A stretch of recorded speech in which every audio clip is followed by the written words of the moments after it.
For the last 2 years, ChatGPT has been one of the most used tools I've ever used. I use it for pretty much everything from writing emails to running parts of my business to just certain things for holidays, for example. But when I tell you that I've stopped using and opening ChatGPT for the first time in a long time and I started to use Claude, that's a pretty big statement. But after testing both of them side by side and using the exact same prompts, Claude just kept winning and giving me simple solutions and answers to everyday problems. In this video, I'm going to show you the test, I'm going to show you the results, and I'm going to show you why Claude has honestly become my default AI tool in 2026. Let's get into today's video. Honestly, I didn't really want to move to anywhere else but ChatGPT because I've been using it for 2 years, which means it's got all my data, all my information, all my saved profiles. I've been paying for it as well, so really and truly, anything that's more expensive, I didn't want to go to. So I didn't run to switch. I was kind of a fan of ChatGPT, and that's where I wanted to stay. But here's the problem. ChatGPT was giving me good answers, and I realized that I kind of need to redefine what answers I'm getting. I'm looking for great answers, but I'm giving it too many prompts, okay? I'm doing prompts after prompts after prompts. And for me, running multiple businesses and just having loads of things to do, it was taking up too much time. So I wanted to create an experiment, and I suggest you do the same, okay? I gave ChatGPT and Claude the same prompts, but I got different AI responses, and this is what really made the entire process a lot clearer for me and made the switching process a lot easier for me. So I gave it the same task, I gave it the same questions, and I've done it for several weeks, okay, across all of my business decisions, all of my personal life, pretty much everything. I would give the same questions to both ChatGPT and Claude, and I would investigate and analyze the responses. So I'm going to show you today just, I think, 2 or 3 examples of some of the tasks that I asked it to do, and I'm going to give you proof of what it worked for me and what didn't, and I'm going to give you why I switched and why I think potentially if you're using both that you should do the same. So test one is going to be writing an email. ChatGPT gave me a good response, but Claude, even though it was good as well, it gives it more human touch. And I think in a day and age where everyone's kind of got their guard up for AI responses, AI prompts, AI chat boxes, anything that's got a human touch, an element, even if it technically isn't, but it feels like it is going to kind of stand out from the crowd. Test two, I went ahead and planned a holiday, and again, I gave ChatGPT and Claude the exact same prompts. ChatGPT gave me informational-based search data and responses, which usually worked quite well, but Claude actually gave me guidance. This one's pretty cool. I'm going to show you an example of that. And test three is making some business decisions, okay? So I gave both of them different prompts, and I'll show you what happened to both. So look, let's take a live example. This is the holiday-based example, okay? The email one's pretty cool. I'll show you that one in a second. So this is the holiday-based example. I think this really illustrates the point, and I'll show you what the difference is between the two. Now, first off, I'll definitely say go ahead and test it yourself, use it for everyday tasks. But this is a really good example of what I think the difference is between the two. So I asked it, the prompt was, I'm a 30-year-old father traveling with my wife and 2 children, ages.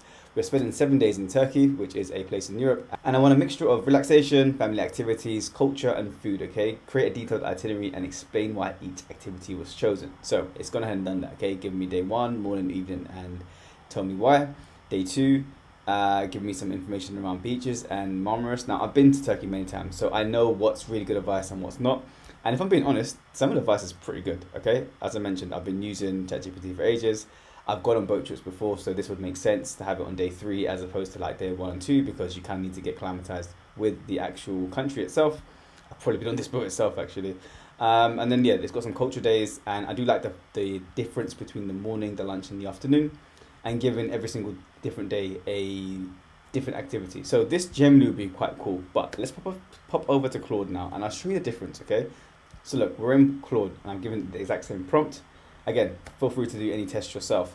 Now, this is what really made the difference between the switch for me and made it super easy because, again, it's giving me the information around Turkey, but it's giving me this really cool interactive graph which has, I can zoom in and zoom out, and if I open the route on Google Maps, it gives me a route based on car, if I'm going to be walking, based on walking, and that small difference between the two just opens up an entire different type of itinerary for this particular search. Now, in terms of the days, it's got similar information on dates and times, which is pretty cool.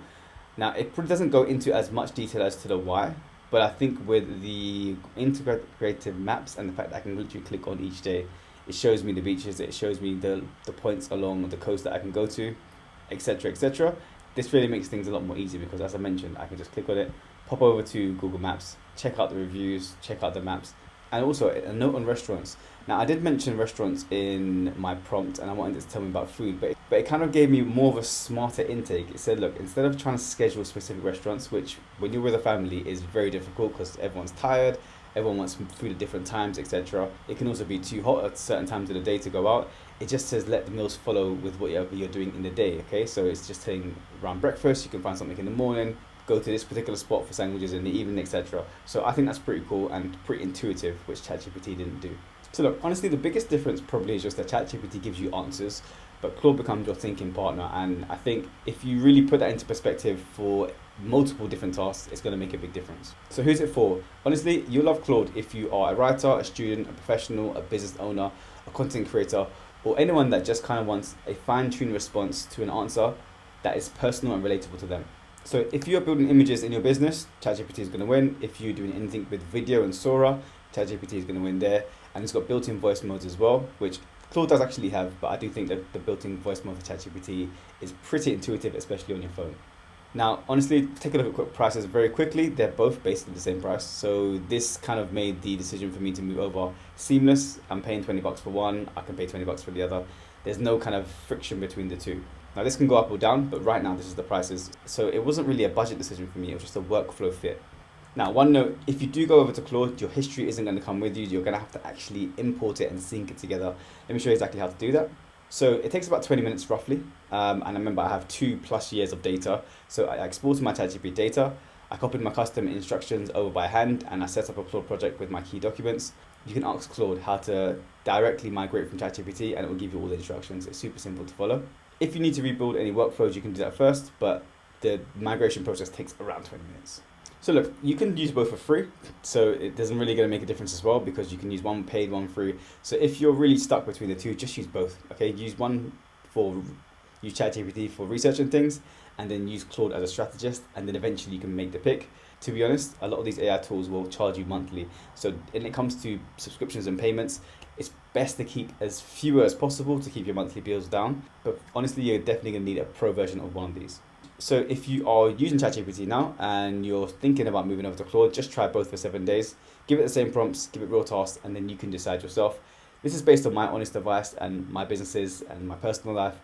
And honestly, I probably wouldn't go back to ChatGPT now for the majority of things, but I still use it for some things. So look, right now Claude is my default AI. It can change at any time. I never would have changed from ChatGPT about a year ago. It was the best. And to be honest, it still is fantastic. But for me, it had better answers. The answers were faster and they were more defined. That's probably the only reasons that I switched. So look, feel free to add a comment in the comment box below. If you want to get more information on my AI workflows and anything about ChatGPT or Claude, then feel free to add your name to this email list below and subscribe for more. I'll see you in the next one. Take care.